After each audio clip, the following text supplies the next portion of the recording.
he really woke me up. And there is so much beauty on this emerald jewel of earth that we can be present to. And I know it's so hard and has felt hard for many of us lately to feel really present to that, because there's so much intensity going on in our world, and there's just these simple anchors that we can have in nature that really help us to still witness this beauty that's so important for our soul's nourishment at this time. Oh, water, carry me. Oh, carry me down to the sea. Hello, listening ones. Welcome to the Rooted Healing podcast, where stories heal with words that weave us closer to our wild and interrelational nature. This conversation is with the lovely Marina Delamar, who explores the aliveness of life through the twin lenses of death and beauty. With a lifelong connection to the natural world and its more than human kin, she crafts installations, shrines, sanctuaries, and environments that invite transformation, reflection, and storytelling. Drawing on her background in event management, outdoor education, animal husbandry, and animist principles, she collaborates with the communities she finds herself living in to imagine and co-create ceremony and education for life, death, and the in-between. She currently works at a nature school supporting young folk to stay wildly rooted, whilst also apprenticing to death doula and funeral celebrant work. So Marina has been a participant in our 2024 Deepen Your Roots cohort and will be returning to join us again for another year-long spiral as a community tender. For those of you who don't yet know about Deepen Your Roots, it's a life-affirming, year-long, slow study in embodied deep ecology, Joanna Macy's work that reconnects, and an animistic, folkloric exploration of the ecological self, radically rewoven with place. We pass on a plethora of leadership and facilitation frameworks and practices, as well as holding and midwiving such a beautiful, diverse ecosystem of beings through their various longings and joys and explorations towards a world where we remember to belong. And this is a kind of belonging that knows the land, that listens deeply, that truly inhabits the places we live in, because so many of us in modernity are uprooted, maybe displaced, exiled, lost, and we feel that a communal call towards a remembered, profound belonging is the antidote to such turbulent, overwhelming times. It's a program for people who care about this world and need the nourishment and support to trust and share this experience of metabolizing, embodying, and creating the more beautiful world we know in our hearts and wild souls is possible. Head to rootedhealing.org/deepen to learn more, and you can receive a 10% discount with the code ROOTED10 as a thank you for being a part of our listening community. In this conversation, Marina shares intimately and bravely about her personal mental health journey, a mystical, truly exceptional encounter with a very lost emperor penguin, and how moments like this with our natural world can guide us back to belonging and offer healing amidst the rising tide of disconnection in modern life. To accompany this episode, we've added Marina's full story, borrowed from our course forum and written beautifully, as well as some pictures from this mystical encounter, which is a free offering, so you don't need to be a patron to dive deeper into that magical happening.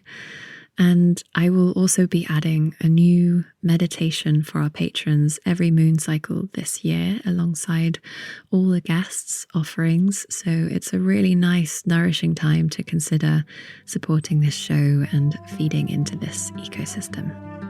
The snippets of music in this episode are from Bonnie Medicine and Natalie Nahai.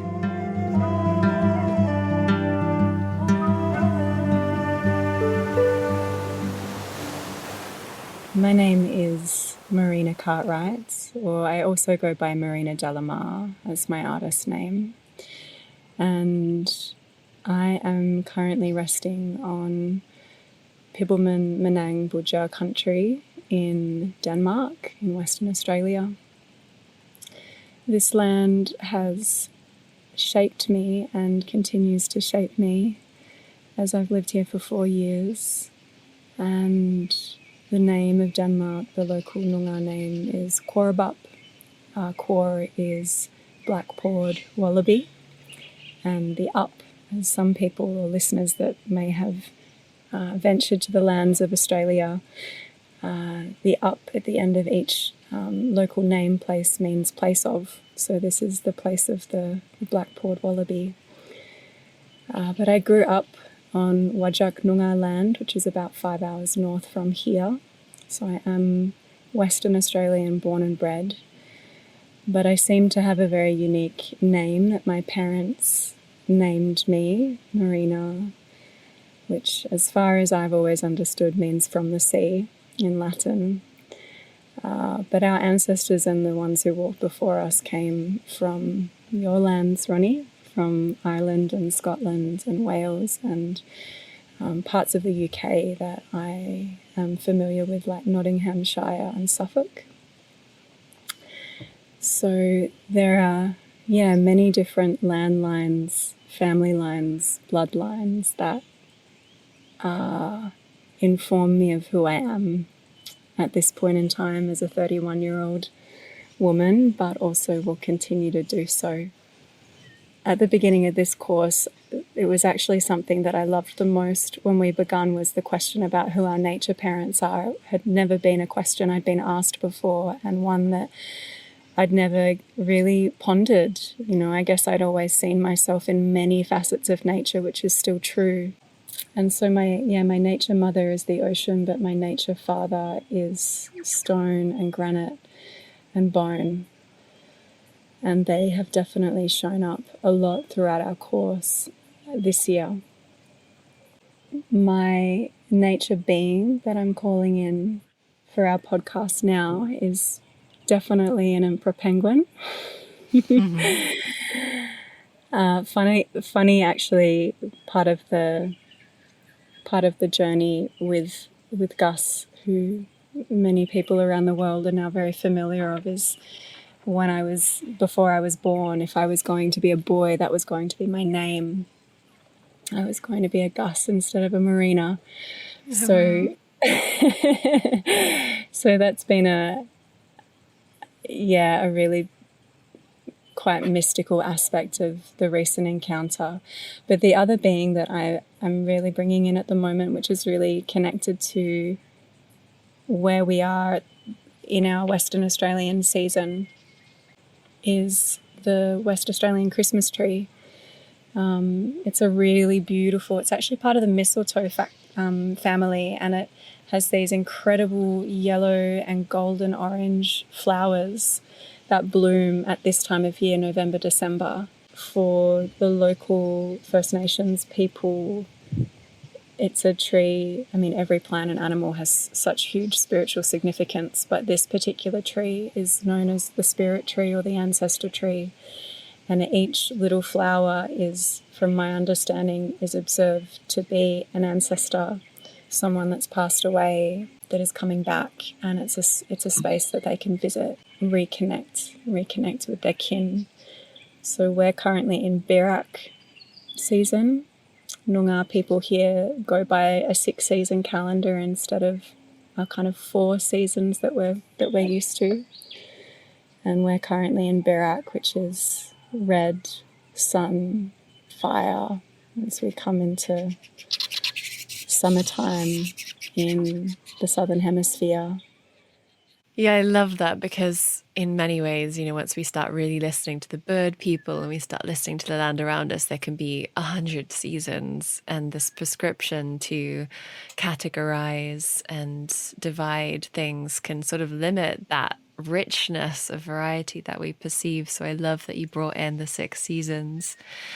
And at the same time, I know that you've been journeying with us on this course in the Southern Hemisphere. And this year I felt quite guilty because I think you've been the only Southern Hemisphere participant. And I know that you went into a deep Samhain ritual with us, even though a lot of your friends advocate, honoring the appropriate seasonal compass, the wheel of the year as a compass. So maybe let's root us into that ritual, and that being the seed of the story of your encounter with Gus.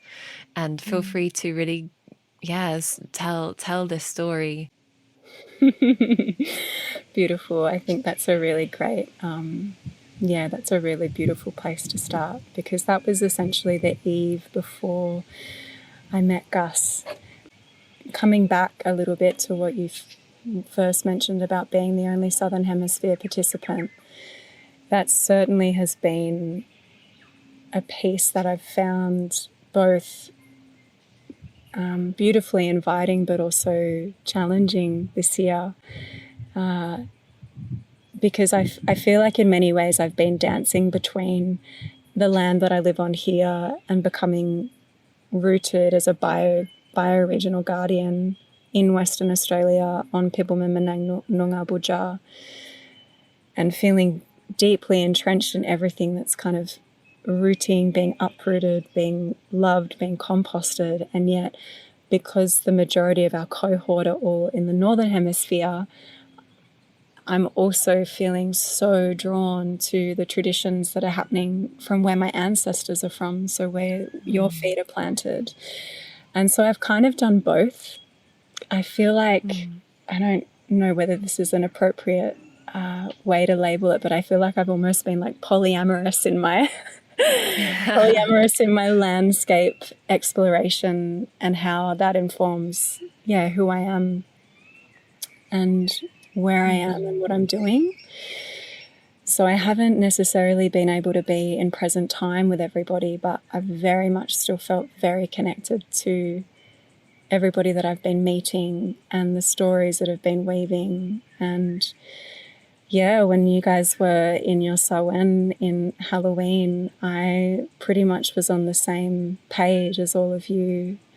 Everybody here was celebrating Beltane and, welcoming back our Aussie summer and starting to, take the layers off from winter and lighten up and get a facelift from the sun that's starting to come out. And I just wasn't there. I was very much in the soil and in the dark, and visiting the Kaliak, visiting Baba Yaga, I'd love to actually know the Noongar name, if there is one, for a woman of the same energy from this land that I haven't stumbled across yet. But I was having a really difficult time, and that was a big part of the writing that I shared in our group. That was really hard at times to write about, and acknowledge that I do experience depression, and I do experience quite low spaces with my mood and with the way that I relate to myself and to the world. And I know that I'm not alone in that. But at that time of Samhain, it definitely peaked. It had been a week of body immobility, a neck injury. I was on my bleed. And there were a number of things that were going on that resulted me spiraling down, going downwards. So I really witched out. Part of my writing that I love sharing was just really tracking this process of time. So I really witched out, and I wrote a little note on a chalkboard and put it out the front of our house for the neighbourhood kids, basically trying to soothe my heart's grief around Halloween here in Australia, Samhain, and everywhere, most places in the West, anywhere but Mexico, or, you know, if you find yourself in a place where people are able to really honour that passage in a grounded, earthly, non-consumerist way. But my heart breaks when I just see it all centred around lollies and candy and plastic decorations. And so I really honoured my inner hag and witch, and I just wrote a loving but very sharp note to the neighbourhood, trying to shed a little bit more light about, you know, what the time really marks. And that, yes, here's a bowl of Smarties that I have, and help yourself. But at the same time, ask your parents and talk to your families about the people that maybe aren't walking with you anymore, and who were they, and how do you know, how can we honour them, and what do we miss about them, and just starting to weave a little bit more awareness around where the roots of this celebration and honouring really come from. And so that felt really important, in combination with lighting a really big bonfire with my beautiful housemate Freya. And she and I sat by the bonfire and did the same, did the lamenting and the talking about the people that we miss. And because I'd been in such a troublesome space for a week, fire was really helpful to be alongside. This kind of, like, always that image of moving into the lightness and the warmth of a fire, even though everything around you, you're kind of almost being closeted by the black, by the darkness as well. And it was a new moon, so that was more heightened, that kind of inky cloak. And we sat and we did that, and I went to bed that night, and prior to sleeping I kind of reached this point, and I didn't know why I hadn't done it before or more consciously, but I sat on my prayer mat and I clasped my hands together and I just prayed. I didn't really know what else to do. You know, I can make all the herbal teas and I can call a friend, and I've got this, you know, I'm well resourced in my body and in my mind to have these pieces and know what to do when I'm really struggling. But it was kind of like none of those were really cutting the mustard. And yeah, I had to be brought to my knees, and I just had to pray. And I don't identify as a religious person. If anything, I grew up in a family of atheists, but the religion that's always been there for me and what's always felt true is nature, and finding that connection to God, whoever, whatever that energy is, in the elements, in the nature beings, in the ground under my feet. So I put my hands together and I prayed, and I stumbled over my words, and I didn't even know what to say, and I was crying and laughing and feeling really silly and really awkward. But essentially I was asking for help. I just needed some help. I needed someone, whoever was listening, to come and bring me a really, really clear sign that my human self can comprehend. And not just, I think I said something like, I don't just want a feather on the ground. I find feathers all the time. I need, you know, or a message in the sky, or something, you know, a love heart on my latte in the morning. Like, as beautiful as those little symbols are, I'm almost feeling desperate, and I really need something a lot bigger to help shake me out of this place, to really bring me out. And I went to bed that night, and the next day it was the first time in a week that I'd had physical mobility in my body, and I was able to get out and drive and get to the beach. And I was down there in the afternoon, gingerly walking across the sand with my dogs, and I looked up into the sand dunes that were there, and I saw this huge penguin, and I had to do a triple take with my head, because I thought, at first I just kind of chuckled, and I was like, oh, someone's, it's the day after Halloween, someone's had a bit of fun, got a blow up penguin and just brought it down the beach. And then its head moved. And I almost trying to revisit that moment of, I'd call it shock, but I felt like my heart just like bottomed out. Like it just kind of almost froze in this suspension. My heart felt suspended in time. And fortunately, my dog Nalakai and my partner's dog Zenchi are very well behaved, and I think they were just as shocked as I was in a way. But they managed to just lie on my jumper and stay beautifully still on the beach while I walked the 100 meters up to this penguin. And I just came and sat next to him. He didn't waddle off. He just looked at me, and we just kind of gazed. And I sat again. It was the second time in 24 hours that I'd been brought to my knees. And this time it wasn't staring at a candle on my altar or at the feather shadows on the wall. It was staring up into the eyes of this mythic, couldn't believe he was real creature.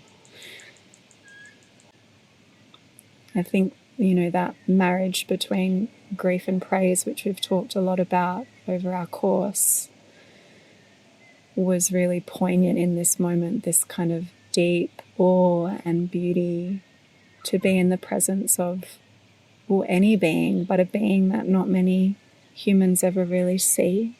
Emperor penguins only live in Antarctica. I feel like when we have these experiences, which I'm sure people listening, all have their own recollections, but particularly experiences with animals or with nature that are just so pregnant with beauty that make us stop and be really present to what's there. Like that's when I at least feel the most alive. It was just the most exquisite experience of my life, and having come from such an arduous week with my mental health and praying the night before for a very clear sign.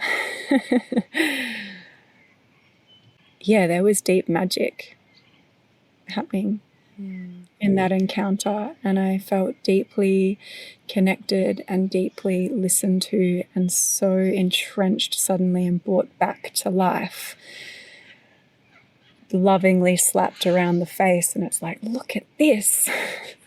You're alive. You're alive, and whoa, there's air going in and out of my lungs and chest, and yeah, you're here, we're here.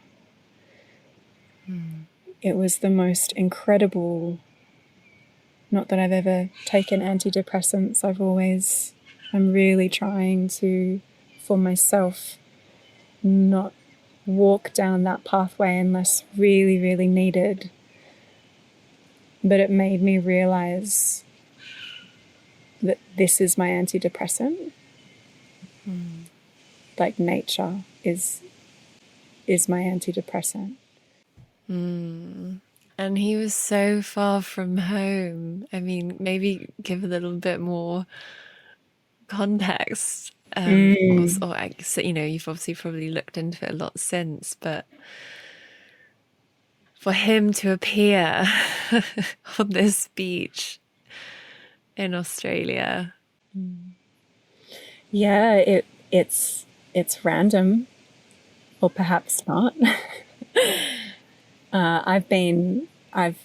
I'm not that I'm a penguin expert now, but I think, you know, these encounters really kind of stimulate and stir this, oh my gosh, this creature that I knew existed, but I've just never really sunk my teeth into learning anything about them because they are so far away. Emperor penguins live in Antarctica. This is the farthest north that any emperor penguin's ever been discovered traveling before. And I'm still curious, and I know that a lot of other people are still kind of almost gobsmacked as to how did he get here?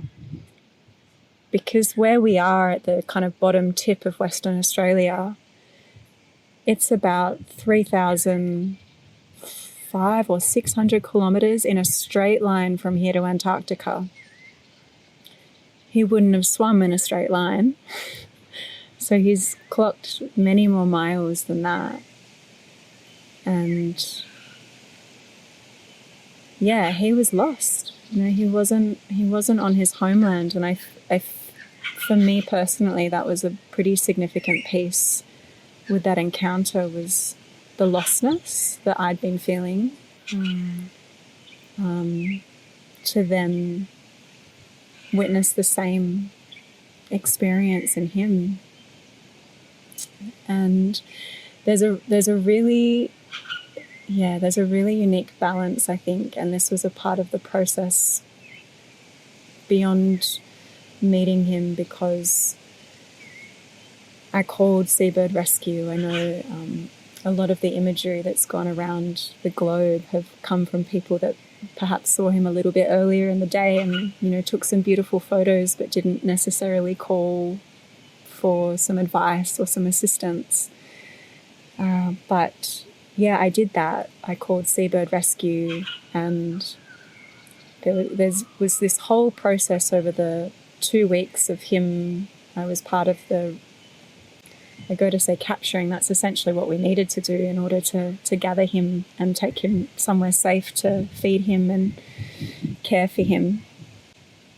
But there was this really interesting juxtaposition happening in my body over the fortnight since we rescued him, and he was rehabilitated and fed up and given all the fluids, and started off with a fish broth and then big fish. You know, he put on about 4.5 to 5 kilos, I believe, before he was re-released.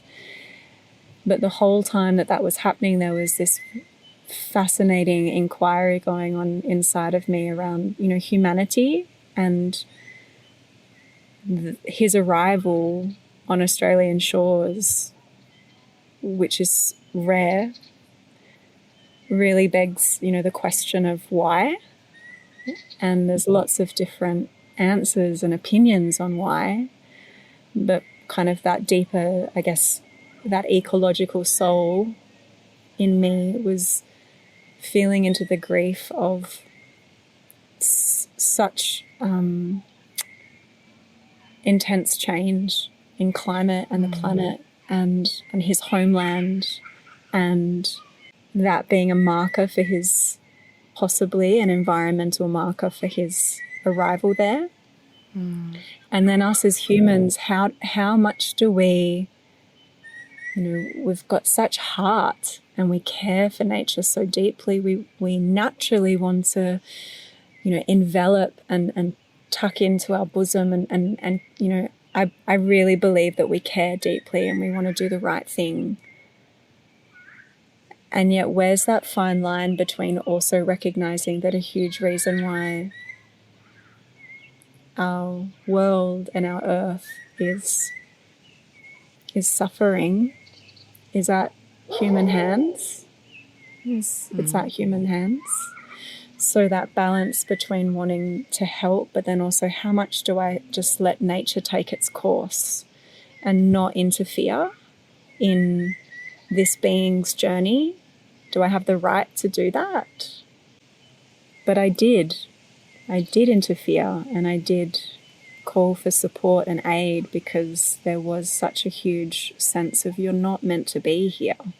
And this is a dog beach that tomorrow, being a Saturday morning, is going to be crawling with dogs and people. And yeah, there was a really deep sense of wanting to protect him.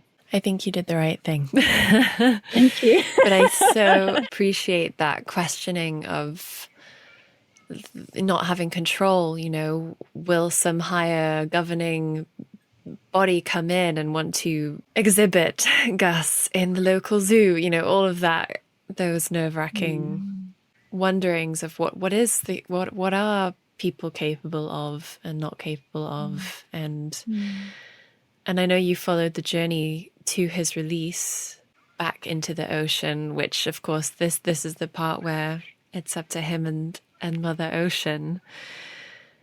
But there's something really beautiful here, because it was this happened during the moon, where we were looking at sky language, and one of the questions was, you know, what are the migratory birds telling you this moon? What has this left you with? Ruminate with me with all those things. Yeah, I'd love to. I mean, that's something that I've really loved about the course this year. Gus is definitely, I mean, this moon out of all of the moons has certainly been the one that's probably been the most intense for really, you know, this encounter and the things that have come from that in my life. But the beauty of really being able to map my inner and outer landscapes with each moon and what does appear. And obviously this moon of Gus's arrival was the sky language moon. And prior to meeting Gus, prior to, I think, even listening to the replay that I'd missed, there was, this invitation to look up. And strangely, the whole course, my energy had been so, fixated, going into my body, going into composting in my garden and my internal garden and my figurative, my real garden that I was growing all my veggies in. But it perplexed me that this whole time it was like, I haven't really given the stars any of my admiration. The moon, yes. And I love that about Deep in Your Roots, because I've done, so many different courses over the years, but the beauty of this course being a slow spiral, being over 12 months, training almost my, university student linear mind in working through coursework and needing to go in a straight line essentially with my learning and my embodiment. It's this spiral inspired by the legend Joanna Macy, to be able to continue in that way over a whole year and have the moon herself as a compass and as a guide is incredible. That if I take anything away from me after this year, that alone is such a beautiful piece for me to continue and developing my relationship with. But with the sky language moon, the stars had none of my attention. And I think I mentioned in my writing how it offered me this opportunity to reflect upon why. And as a little girl, I think some trauma from watching E.T. and, extraterrestrials and aliens, and just something about outer space at an early age became scary for me. Some kind of inaccessibility to really look skyward, as opposed to, I could go into the ocean and I could get my hands dirty in the soil and I could really be here. And yet that in itself is, upon, looking at the moon and also looking at this encounter with Gus and where I'd been with my mental health, it's kind of that imagery of, getting really down in the deep roots, and sometimes actually just like that sense of the heavens, that sense of the expansiveness of the sky can really help like open up our breath and open up that bigger perspective of, where we are. It was a really poignant invitation. And part of the question, as you just shared, was, how have migratory birds, what are they telling you? What messages are they bringing this moon? And I actually hadn't even read that question, if I'm being totally honest. I didn't see that question until right before I posted my writing onto our forum for that moon. I hadn't read it at all. And as I was kind of, reading through it one last time just to see if there were any spelling mistakes, I saw the question. I was like, oh gosh, how fitting. So what have migratory birds taught me? What have emperor penguins taught me? I mean, emperor penguins are just badass. Like the way that the way that they live, and I think often when we come across an animal on our path, and I used to do this a lot in my, years ago, and I've kind of since then almost trained my muscle of intuition and deeper sense a little bit differently, where an animal would cross my path and it's so easy to, pick up the phone and go, what's seagull medicine, or, this particular medicine, or look it up in an animal speak book, and that's beautiful. I'm definitely not discounting that way of, getting a few words and connecting to that. But something that I've really noticed in meeting animals across my path in my lifetime is also seeing, well, what's the feeling for me now beyond what a book tells me or what Google search tells me? What is this being or this visitation? How is it informing me in the context of my life, where I am in this phase? How did the animal show up? What did it look like? What was the behavior? There's like these kind of deeper attunements that we can make in those moments. And the lostness piece, which I've spoken to, was certainly a big piece tied to my mental health. But beyond that, just knowing where his homeland was, what's the requirement for these beings where they exist in Antarctica to be able to survive. They need, pieces for me, like they need community. They can't survive without one another. They need to huddle. They huddle and they have this beautiful alchemy of rotating their bodies, particularly the males. They all huddle together to protect the eggs for 3 months while the mamas go out to sea to fish. And, so many of us can hear these stories, and it's beautiful to kind of have the imagery of happy feet, because that's how a lot of humanity has really connected to emperor penguins before us, is through this animation of this creature. But this sense of community that they have and care to protect life, to nurture life and one another through their body heat, and have this beautiful rotation system of,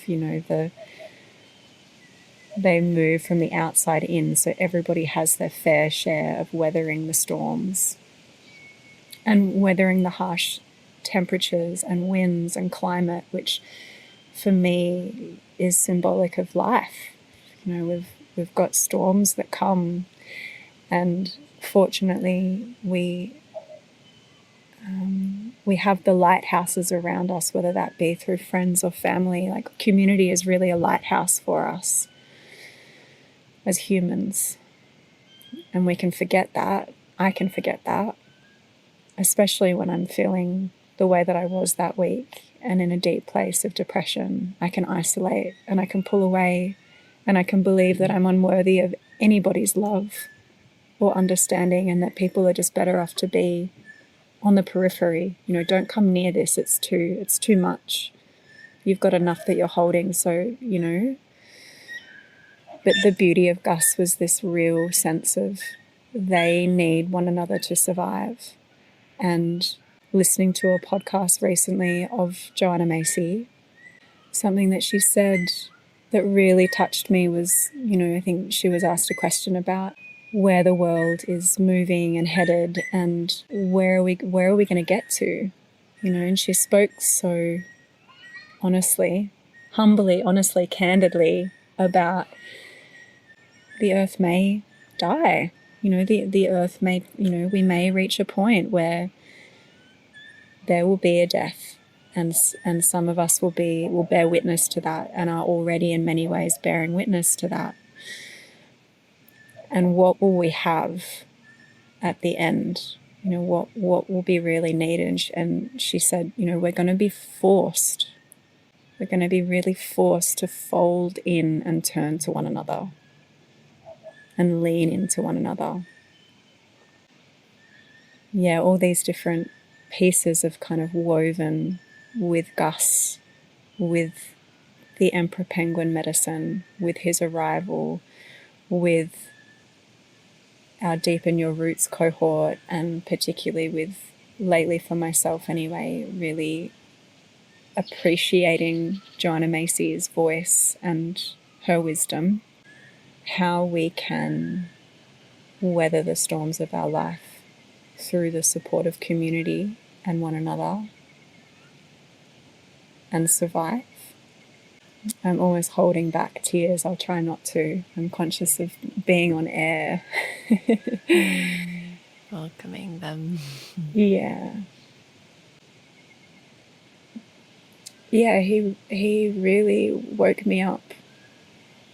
And there is so much beauty on this emerald jewel of earth that we can be present to.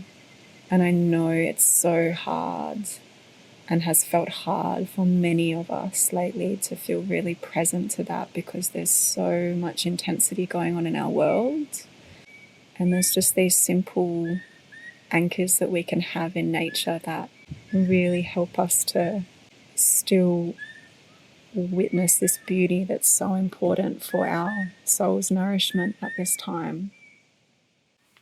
Yeah, you have such a gift to articulate this beautiful story, and I feel so much grief and praise being held in this story and in your exploration and your healing journey. And what I find so mystical and magical is that this, you know, this whole course that we've been doing, and I appreciate this is one aspect, one small segment of the richness of your life this past year, but it's all about our locality. It's all about this finding resource, finding inspiration, finding action and embodiment within our local landscape. And there an emperor penguin arrives, and suddenly how very global this story can become. And I think these are the breadcrumbs almost to the mythopoetic. But this is the guidance that we're presented with in our land and in our place when we're really listening. And I think there's something so connected between depression and grief, untended grief. And you're also a death doula and also a teacher. And I'd love to maybe hear about how much Gus has been inspiring the children you've been working with. But there's something here. It makes me think of Lindsay Rahman and her eco doula work, and really that being quite rooted in Buddhism and a lot of crossover with Joanna Macy, and this actually midwiving through the death just as much as through the birth of something new. So maybe we can use these last moments in this conversation to explore the role of death doulaship, and, you know, what is dying, what is being reborn, how do we reframe depression, like you say, trying to stay away from the modern intervention, which treats the symptom but not the root. And so what could be this reframing? Maybe we can talk about grief tending, but the just opening up that to you. There's a very, very noisy little parrot. I think he's got a lot of ideas. I think he's got more ideas than me to share about this at the moment. He's having a fat time. How I see society operating is not the ecosystem that we are meant to be living in. Being born into a world with this kind of almost the grief of like, it's not meant to be like this. And we find ways to survive, and we find ways to support one another in that, and walk this line between maintaining our, well-being through slowing down and taking good care of ourselves and moving with the earth, moving with the seasons. But then we're trying to do that often inside of this kind of larger hamster wheel of modernity, and it's fucking hard. It's really tricky. And so I witness in myself and so many people that I talk to, depression has become normalized. It's almost just like what we all experience now, because the intensity of almost the pressure cooker of the Anthropocene is like starting to really deeply mold us. And depression, as you said, is a symptom, and the symptom of a deeper rooted cause, and that cause to me is a disconnect. Is a disconnect, and it manifests in that way. I remember Jim Carrey saying it once, and many people talking about depression as deep rest.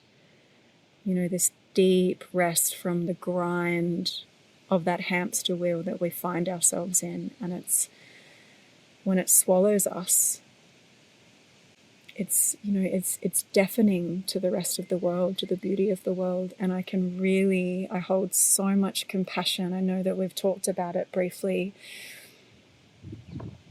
And over particular moons, when it kind of arises, when we start to bring in, the death piece, which death is life, it's with us all the time. There's no distinction between either.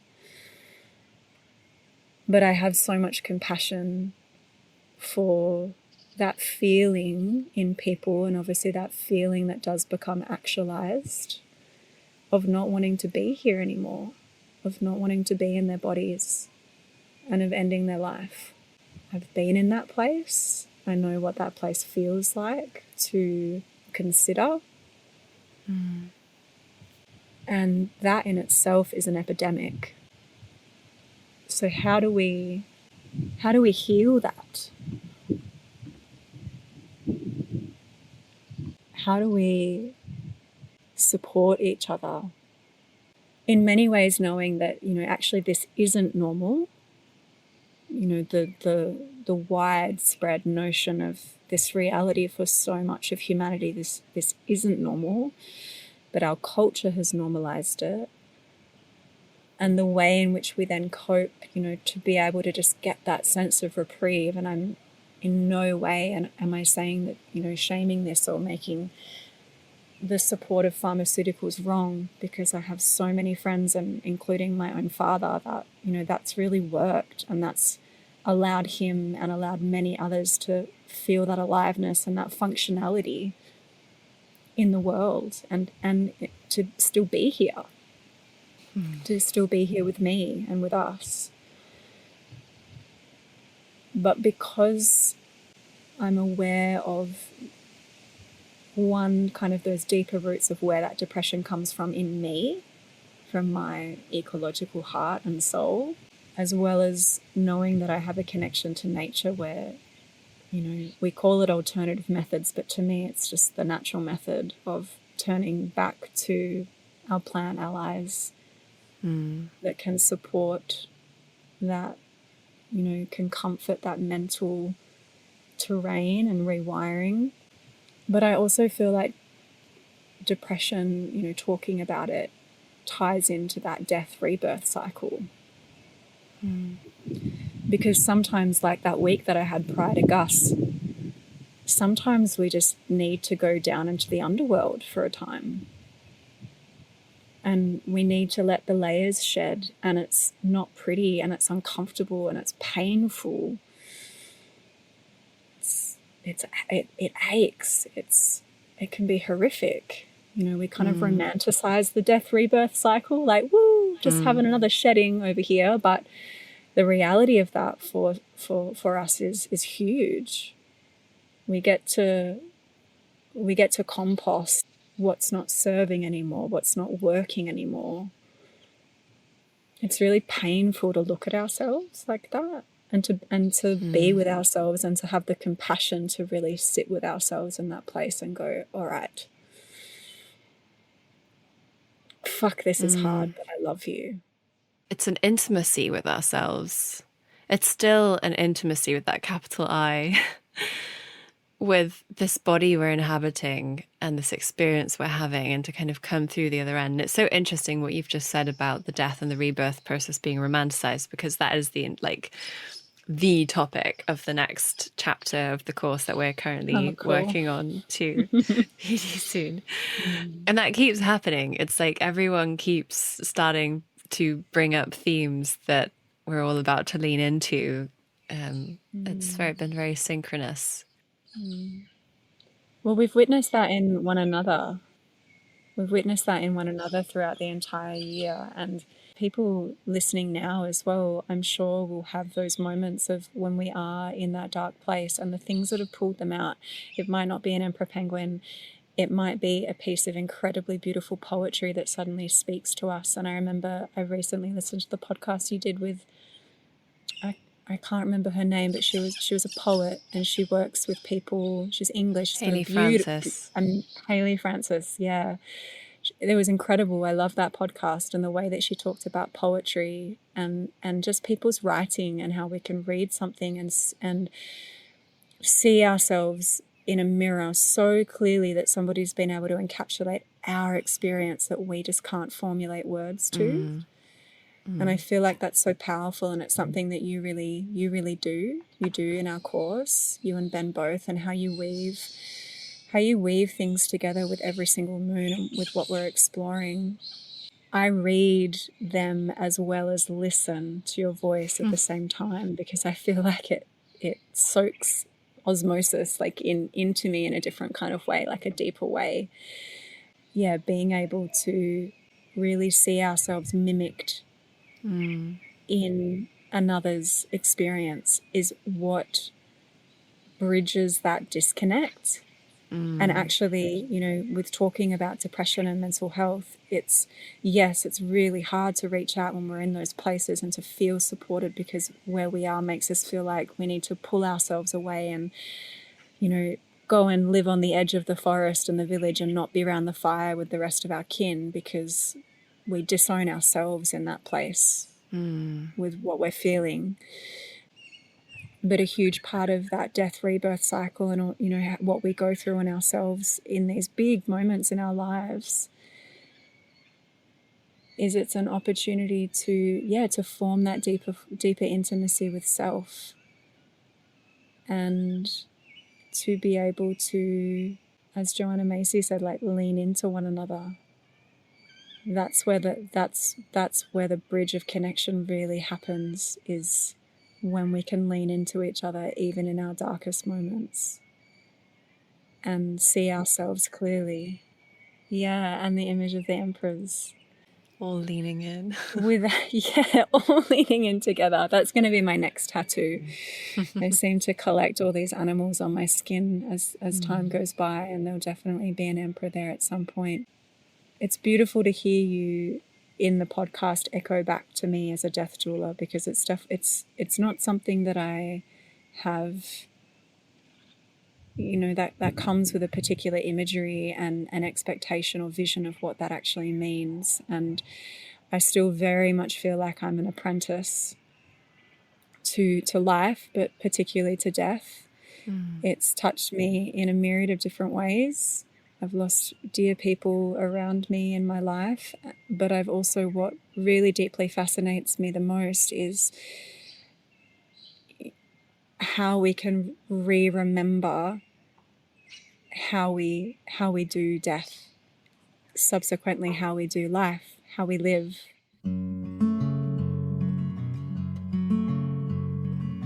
I am the wind, she said, I am the sea. How can my lover's arms hope to hold me when I am the whisper that turns to a roar? I'm the wild and the weary that knocks at your door.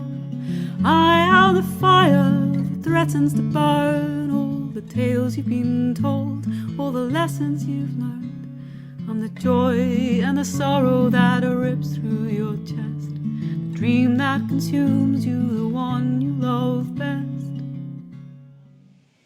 There was something that Joanna said recently that I caught and that I really held, which was, an oyster in response to trauma grows a pearl.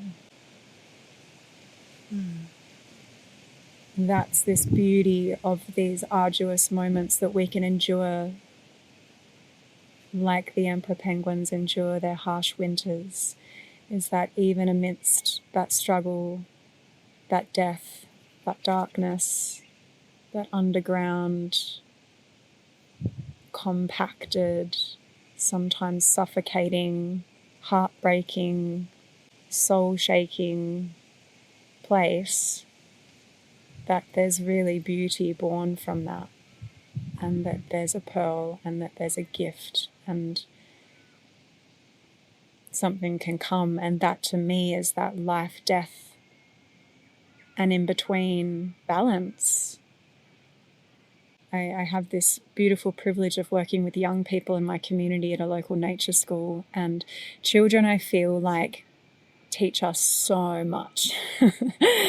All the parents out there, I take my hat off to you, like so much reverence to parenthood, and to anybody, you know, that is deeply relating, you know, with our young minds and hearts of the world, particularly as our earth keeps moving in the way that it's moving, and how we go about navigating that together. But I have this really beautiful experience to connect with young people in this way and support them. And they teach me so much about living and about breathing and about being alive, from the intense awe that they give just to discovering a feather on the ground, or the beauty of a color of a leaf, as you know, as we start moving through a particular season. And we're a nature school here, so one day a week we have what's called walkabout, and the children get to go walkabout. They go out onto land and out onto country, and get to relate, get to deepen their roots beyond the classroom. And yeah, there's a really intrinsic beauty, as most listening would know, of like what kids can do for our sense of presence in the world and in ourselves. When Gus came along and this all happened, I shared it with my kids, and our entire school had this love affair with this emperor penguin, and it stimulated, you know, beyond him going global across the world. In our local community, he was really the talk of the town. And I think for many, it was this really beautiful conversation to be having beyond what was happening in our wider landscape and world that is really feeling quite destabilizing and shocking to our hearts at the moment. So having this kind of peace and this inquiry piece that then children at my school really took on and were just in complete awe and curiosity, and you know, that beautiful wonder that children have about the world that we remember having, but as we've gotten older and become adults and become serious and needed to become serious in order to cope and survive in this world, we've lost that wonderment and that imaginative sparkle and magic, you know, to how life presents itself to us. So the kids on this journey have been really beautiful for me, and throughout this year, alongside Deepen Your Roots, to be in this particular role in my job and to be experiencing how children are animated and rooting themselves in nature, and helping me remember that in myself. And they also do death so well. They do it so much better than us as adults. They just know, and they can connect to it. The amount of, dead animals that children find, dead birds that they bring in boxes to show everybody, or we find dead frogs, and there's been frog funerals and bird funerals done in order for them to say goodbye and say some nice words, or some writing that earlier in the year I facilitated for them to do around, any pets that they'd lost and said goodbye to, that they could write. And there were some children who wouldn't normally ever write. They were writing, they were trying to write so that they could share their experience. And I think around the death piece that, it's the life and death. Life is this crazy duality, the grief and the praise, everything kind of rolled into one, that how we do death is how we do life, and vice versa. And what I'm really interested in is how we can bring more connected, rooted, nature, earth-led ceremonies into our lives when it comes to death, and how we say goodbye to the ones that we love. Because at the end of the day, it's what we all share. We are all going to die. We're all going to die at some point. And the two things that are certain is we don't know when, and we don't know how. And knowing that, and I think remembering that fact and that piece, and we can be reminded of it when somebody does pass away around us, or when we have a near accident that kind of shakes us and makes us go, whoa, there are these sudden kind of epiphany moments. But there's also that kind of sense of attempting to wake up each day and remember that. I think Martine Prechtel in a book, it's Martine Prechtel and perhaps Stephen Jenkinson were sitting together and having this conversation. I think Stephen had come to visit Martine, and they're sitting on the edge of a cliff together and talking. And Martine, not that I've ever met him in person, I would absolutely love to, but he's kind of there and he's not saying very much, and there's this beautiful vista out in front. And eventually, once he speaks, he says to Stephen, it's a really funny land, like really crazy land where you come from, which is the United States, where Stephen's from. And then there's this kind of pause. And then Martine says, people just wake up every day thinking that they're going to keep on living. And that was it. It's just like, wow, okay, yeah, we do. I do. I wake up and I have this moment of forgetting, and I rush through my day, and there's things that I'm doing, and suddenly there'll be one thing that will call me back into presence. And that reality of, I might not be here tomorrow. So how can I savor my life? How can I have part of that spiral of Joanna Macy? How can I have the gratitude, the gratitude for my life, still allow the grief to be felt for the world at large, for whatever's going on, still give space for that, for the death, for the shedding? How can I, through that process, see with new eyes? And that often, that feeling when we go through really big dark times, where that shedding feeling is like when we get to emerge out the other side, it is big. That's why we call it being reborn, because it feels like everything's kind of, it can take time depending on, how long we're in that cocoon for. But we start to see the world with new eyes. And I feel like that death piece is a part of that, is when we remember, like Martine said, like we remember that we're not going to keep just going on living. Like things will end at some point. So how can I continually keep seeing the world through, like live my life and see the world knowing that, yes, I'm going to die. So what am I doing? How am I relating to my kin, to my land, to my environment, and most of all to myself? And then as we move through that spiral, then like going forth, what does that look like? So that's what I've loved about this course, with that spiral and with the year long, skeleton of being together for that length of time, because I feel like so many of us have been going through that spiral with big life changes and witnessing that story in one another and supporting one another and feeling deeply supported by you and Ben. It's been incredible. Thank you for those kind words. I've just remembered one final closing thing, even though there's been so many perfect moments to end on, but you did a beautiful ritual to bring this encounter with Gus into the tactile, into the tangible. Yeah, the ritual you crafted for yourself really reminded me of Anna Mendietta's work, bringing body into landscape.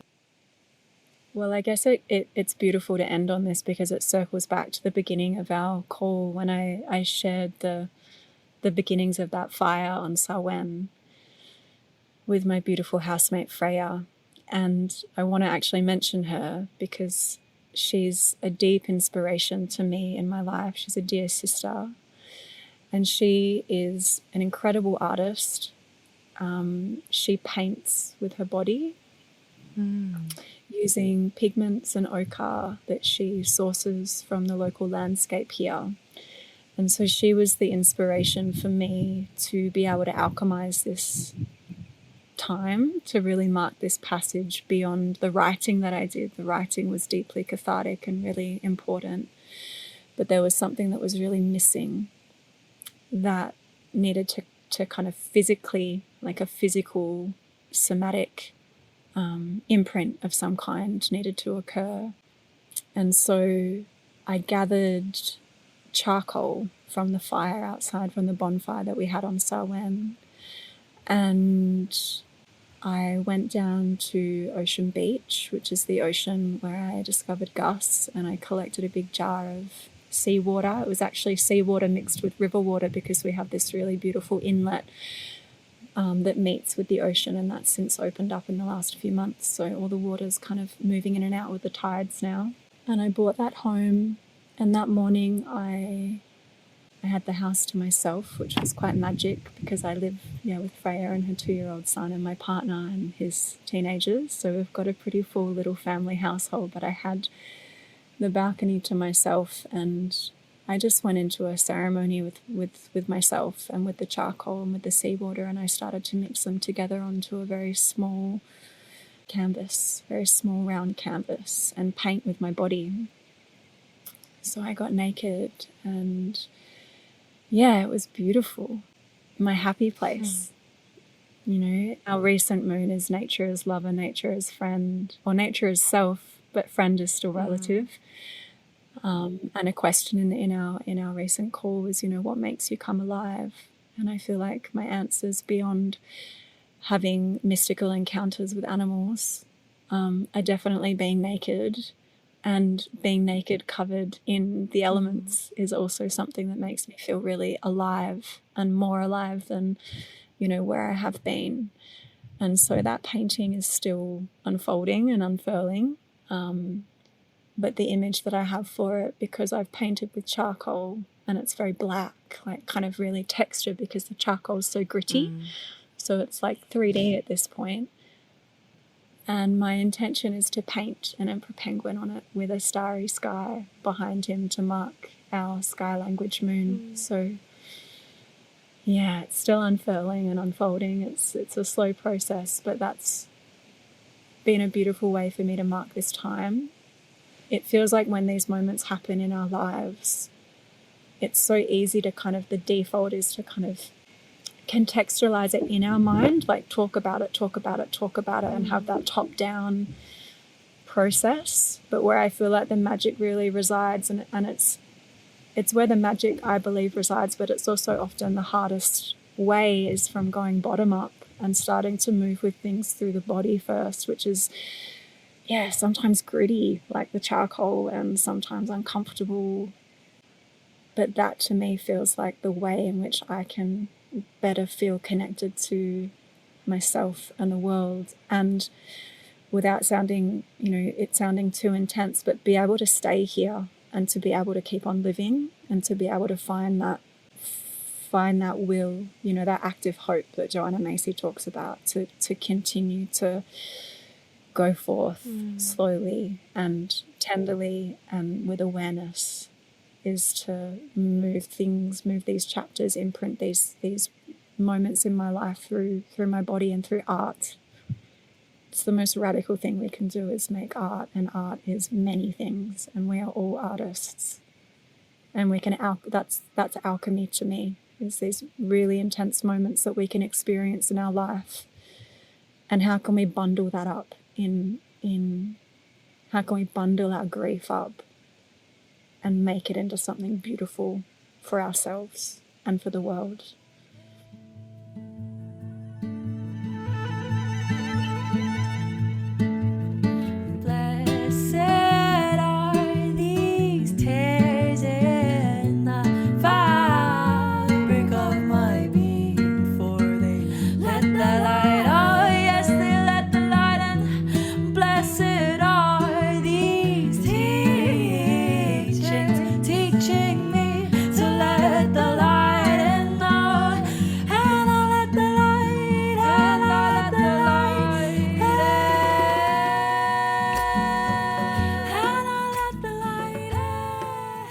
Dear listening one, in this fast-moving modern world, where the hum of industry and the pull of convenience can drown out the quieter truths, it's a humble act to pause, to listen, to connect. So thank you for being here with the Rooted Healing community. If this podcast has enriched your healing path, sparked your curiosity, or offered you solace, I invite you to reflect on what it means to keep such exchanges alive. Becoming a patron is not simply about giving, it's about participating in a pattern of reciprocity, placing value in the things that matter and enrich your path. You'll receive exclusive content, giveaways, resources, meditations, workshops, and my deepest gratitude. With so many ideas, I would love to take this show the extra mile, but there is only so much unpaid time I can give to this project. To those already supporting, thank you so much. You are part of this living web. And if money is too tight, please do show some love with rating, reviewing, sharing, and subscribing to help others find the show. Head to rootedhealing.org to explore our in-person ceremonial gatherings, online courses and workshops, all tending, healing and connecting our inner and outer landscapes. With gratitude, your host, Veronica Stanwell. Thanks for listening.